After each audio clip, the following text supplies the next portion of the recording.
রাধে রাধে বন্ধুরা, অমৃত কথা বাংলা চ্যানেলের নতুন পর্বে আপনাদের সকলকে স্বাগত জানাচ্ছি। শ্রী হরি বিষ্ণুর অশেষ কৃপা পেতে অবশ্যই কমেন্ট বক্সে লিখুন হরে কৃষ্ণ।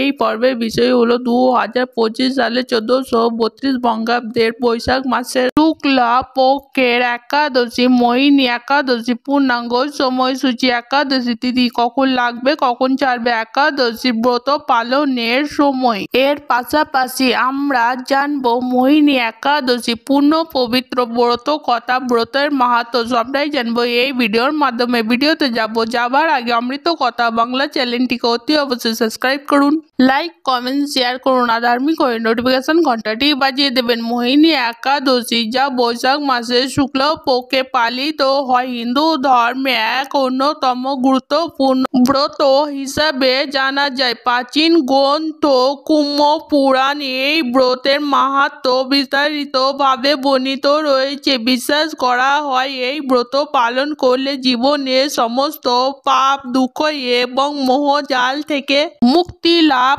করা সম্ভব। ব্রতের প্রভাবে শুধু পার্থিব জীবনেই নয়, পরলোকে গমনের পরও আত্মা ঊর্ধ্বগতিতে উন্নতি হয়। মোহিনী একাদশী পূর্ণ পবিত্র ব্রত কথা, ব্রত মাহাত্ম্য। পূর্ব পুরাণে বৈশাখ শুক্ল পক্ষে মোহিনী একাদশী ব্রতের মাহাত্ম্য করা হয়েছে।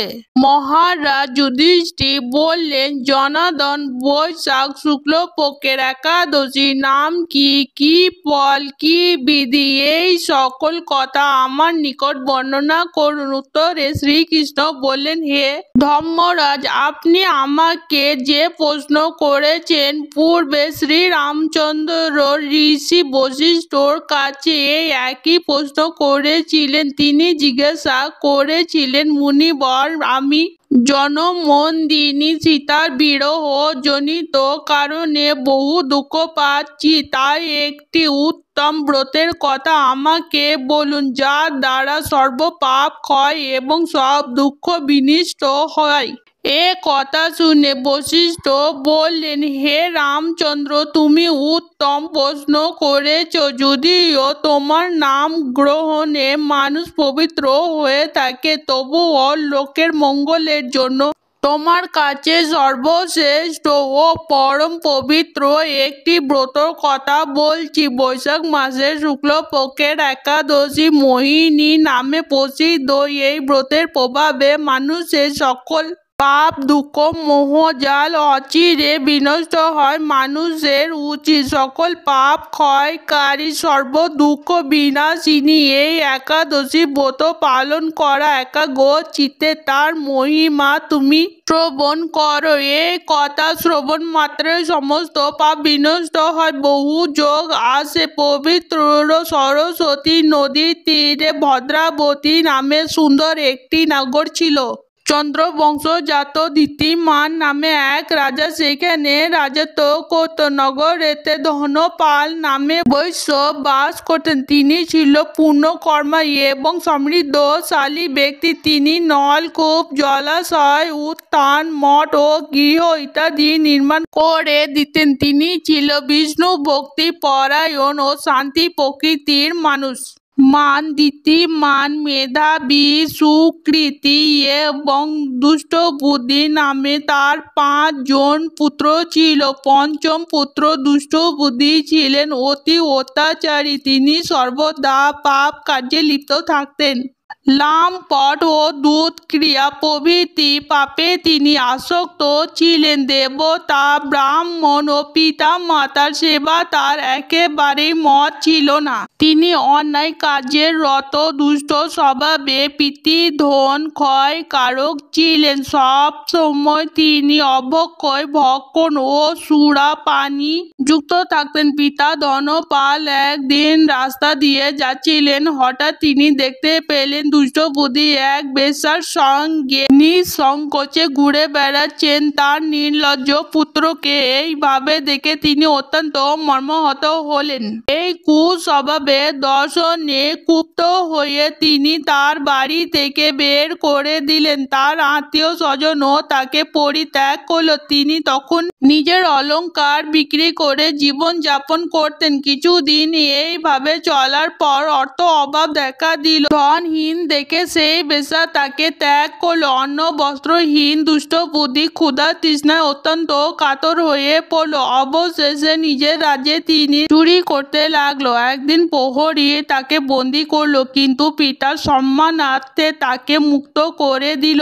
এইভাবে কয়েকদিন ধরা পড়ল ও ছাড়া পড়ল, কিন্তু তবুও চুরি বন্ধ করলেন না। তিনি তখন রাজা তাকে কারাগারে বন্ধ করে রাখলেন। বিচারে তিনি কষাঘাত ভোগ করলেন। কারাগারের পর অন্যান্য উপায়ে দুষ্ট বুদ্ধি বনে প্রবেশ করল। সেখানে তিনি পশু পাখি বধ করে তাদের মাংস ভক্ষণ করে অতি দুঃখ পাপময় জীবন যাপন করতে লাগলো। দুষ্কর্মের ফলে কেউ কখনো সুখী হতে পারে না। দুষ্ট বুদ্ধি দুঃখে সুখে জর্জরিত হলেন। এইভাবে অনেক দিন অতিবাহিত হলো।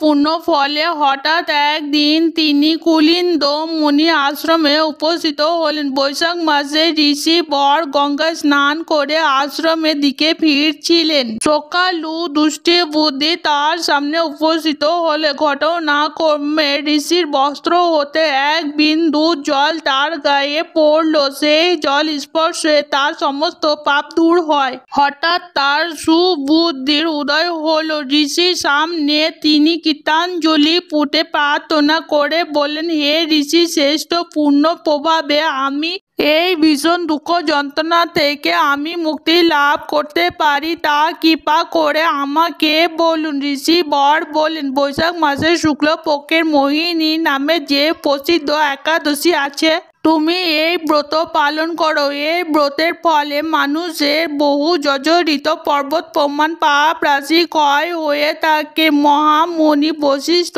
বললেন, খণ্ডী মুনি উপদেশে প্রসন্ন চিত্তে দুষ্ট বুদ্ধি সেই ব্রত পালন করলেন। হে মহারাজ রামচন্দ্র, এই ব্রত পালনে তিনি নিষ্পাপ হলেন, দিব্য দেহ লাভ করলেন। অবশেষে গরুড়ে আরোহ করে সকল প্রকারে উপদ্রবহীন বৈকুণ্ঠ ধামে গমন করলেন। হে রাজন, ত্রিলোকে মোহিনী ব্রত থেকে আর সর্বশ্রেষ্ঠ ব্রত নেই। যজ্ঞ, তীর্থস্থান, দান ইত্যাদি কোনো পুণ্য কর্ম এই ব্রতের সমান নয়। এই ব্রতের শ্রবণ কীর্তন সহস্র গোদানের ফল লাভ হয়। 2025 সালে 1432 বঙ্গাব্দে মোহিনী একাদশীর পূর্ণাঙ্গ সময়সূচি। একাদশী তিথি শুরু হবে 7ই মে 2025, বাংলার 23শে বৈশাখ 1432 বুধবার দুপুর 12:45 পর থেকে। একাদশী তিথি সমাপ্ত